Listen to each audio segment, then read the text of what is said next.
Hey everyone, and thanks for joining me. There is literally nothing quite like the absolute thrill of buying a home.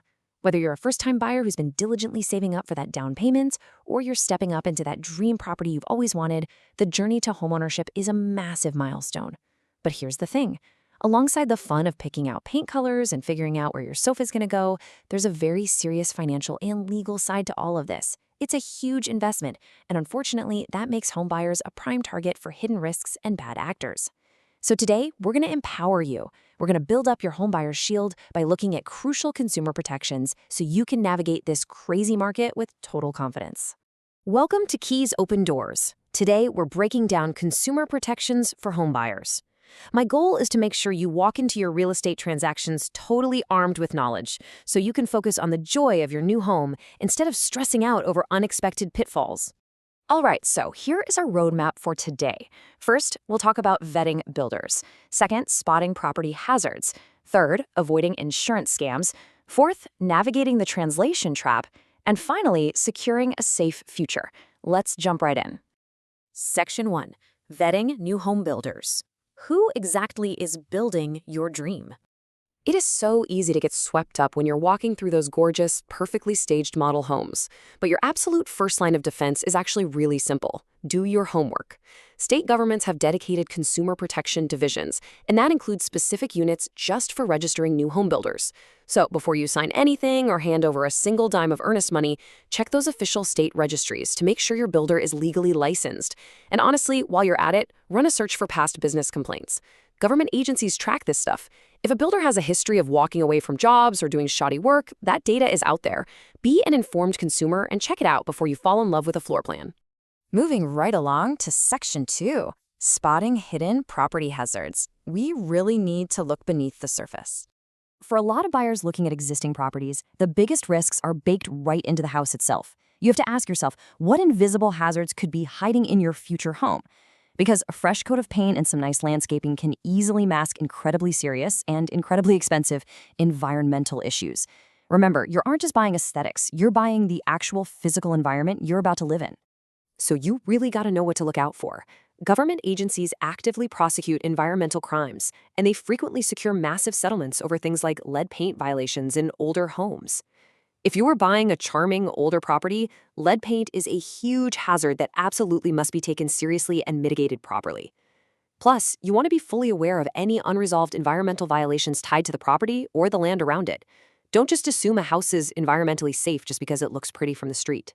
Because of these unseen dangers, identifying health and safety hazards literally has to be your #1 priority during a walkthrough.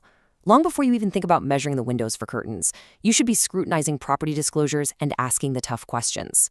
Bringing in a qualified, licensed inspector to sniff out these specific hazards, well, that's just one of the smartest investments you can possibly make in the entire process. Let's look at Section 3, avoiding homeowner insurance scams. Here's how to protect your investment safely. Okay, listen up, because scammers know you're on a super tight timeline to get insurance right before closing, and they will absolutely try to prey on that urgency. State consumer protection divisions frequently bust fake insurance agents, hitting them with serious charges like felony theft and insurance fraud. These bad actors will set up slick, official-looking websites, quote you an unbelievably cheap premium, take your hard-earned cash, and leave you completely uninsured. Just imagine a major storm hitting your new house, only to find out your policy doesn't even exist. Horrifying, right? Always verify the credentials of an insurance agent through your state's official insurance commission before you wire a single cent. Next up is Section 4, the language translation trap. Why words really matter in real estate. This is a massive vulnerability that so many people overlook. Real estate transactions run on dense, complicated legal contracts, so relying on your browser's automated translation is super dangerous. Let's be clear about what this is. Automated translation is a free software tool that basically just guesses meanings based on data. It absolutely cannot guarantee legal accuracy. When you dump a highly technical real estate document into an online translator, the software frequently degrades the text, totally mangles the legal jargon, and misses the entire nuance of the contract. It's like trying to build a puzzle with pieces from 3 different boxes. You can clearly see the contrast here. On the one hand, you have auto translation. It's fast, sure, but it's totally informal, and it regularly completely fails to read PDFs or image files. On the other hand, you have the official documents. In the U.S. real estate market, the original English document is the authoritative, legally binding text. Official government sites explicitly warn that they don't control the accuracy of whatever translated content your browser spits out.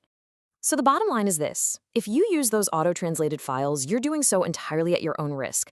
Government entities assume absolutely zero liability for any damages caused by a translation error. If the software tells you a clause means one thing, but the official English contract says another, the English contract wins every single time. A bad translation is not going to void your legally binding agreement. So if English isn't your first language, many buyers find it incredibly helpful to work with a licensed real estate pro or an attorney who speaks their native language, instead of trusting a free online tool with the biggest purchase of their life. Finally, Section 5, Building Your Safe Future. Let's talk about taking the next right step. We have covered a ton of ground today, from shady builders to the translation trap. But as we wrap up, I really want to leave you with this one guiding principle. The information we went over today is meant to empower you with general education. But remember, every single real estate transaction is completely unique. Because of that, you should always consult a licensed professional, a great agent, an attorney, an inspector, for guidance tailored to your specific situation. They are the experts who are there to help you safely cross that finish line. Before you sign your name on that dotted line, ask yourself, are you just buying a house or are you truly securing a safe home?